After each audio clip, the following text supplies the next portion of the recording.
Hey guys, we're now on week of my live videos. How's everyone doing today? Just checking in on this Cinco de Seis. Hope everyone had a great Cinco de Mayo. Sometimes when I come on here, I want to say hello to all the cats and kittens. I promise I won't do that again. Anyways, so we're going to talk a little bit more about closing costs. Again, this is April, Caridi with Help You Sell and Exton. Our first week, we chatted a little bit about down payments, how they're a little different than they used to be. And last week, we talked about how the seller can pay for your closing costs. And this week, we're going to talk about what those closing costs are. So we'll kind of brief through a little bit of what we talked about the last couple weeks. Especially for first-time buyers, don't have a lot of cash on hand. It's hard to save when you're paying high rent, or maybe you're paying for your student loans and all that good stuff. It's hard to save thousands and thousands of dollars. So we talked a little bit about different down payments, and as little as zero down payment in some areas, and sometimes as little as 3.5% as well. So now that we have the down payment covered, we have got that saved, and we're going on to the closing costs. And we figured out a way to get our closing costs paid for. We made an offer on a house around $200,000. We asked for $10,000 back for our down payment. The seller's going to pay $10,000 towards your closing costs. So the seller makes the $190,000, which is what they wanted to, and the buyer gets their closing costs paid. Saved that 3.5%, and now I've got $10,000 that's going to go towards all those closing costs. Well, what the heck are they? When you sit down and you go through the process, your real estate agent should be able to really tell you and explain what they are, why it costs how much they do. And basically, it's a lot more than what you think.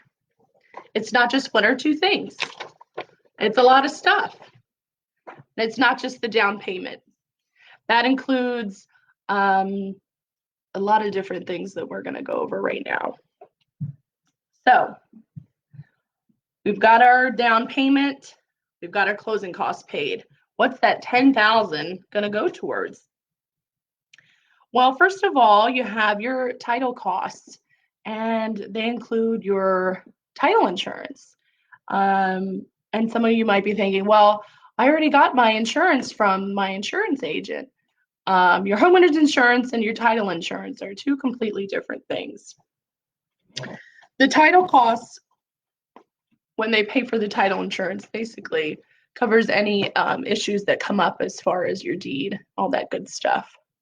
Your homeowner's insurance, you will pay that as well. And that covers your home if you have a loss or a claim. So those are all things that get paid for your closing costs. You have your taxes. You have transfer tax, which you'll split with the seller. Then you have your taxes that you're making up a couple months depending on when you settle. You've got your county, your school, your township taxes. So all that stuff is included. You might be in a community with an HOA. Sometimes they have what they call a capital contribution payment, which is a one-time fee paid up front, and that's included sometimes with HOAs. That'll be included in your closing costs. There's also what we call prepaids, which is costs that come before closing. They're still included in your closing costs as a whole. So if you're saying, oh, I've got about $9,000, $10,000 say 10,000 for my closing costs. That includes some of the money that you're putting out for things like your homeowner's insurance, things like your appraisal. Have to get the appraisal before you settle on the house.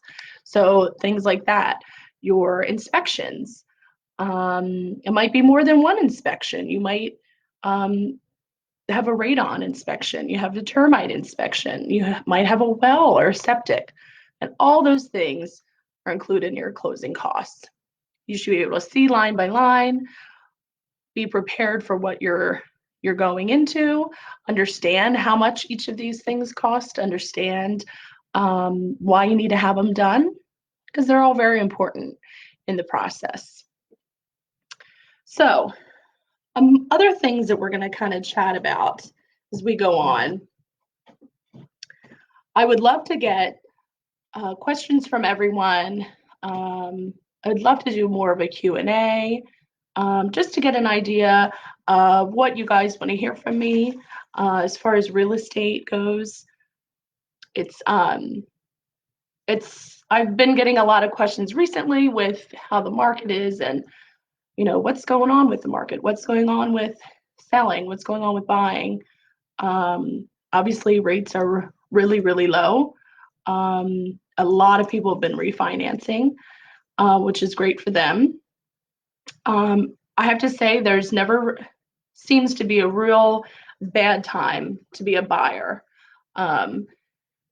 Right now, there's definitely not a whole lot of competition, especially if you are a first-time home buyer. And, you know, I would say every spring, you have a crazy spring market. There's a ton of people wanting to move in the summer, so they don't have to worry about school and all that kind of stuff. But it's a little different now. And maybe you're a first-time buyer, and maybe you thought, oh, let me wait until the fall or the winter when there's not a ton of competition. Now might be the time for you. Now might be the time where you can get that hefty seller's assist. Get those closing costs paid for if you don't have it. It's always a great time when you're a first-time buyer. You have some flexibility. So let's talk about all those things in the next coming weeks. Again, this is April with Help You Sell Real Estate. Our office is in Exton.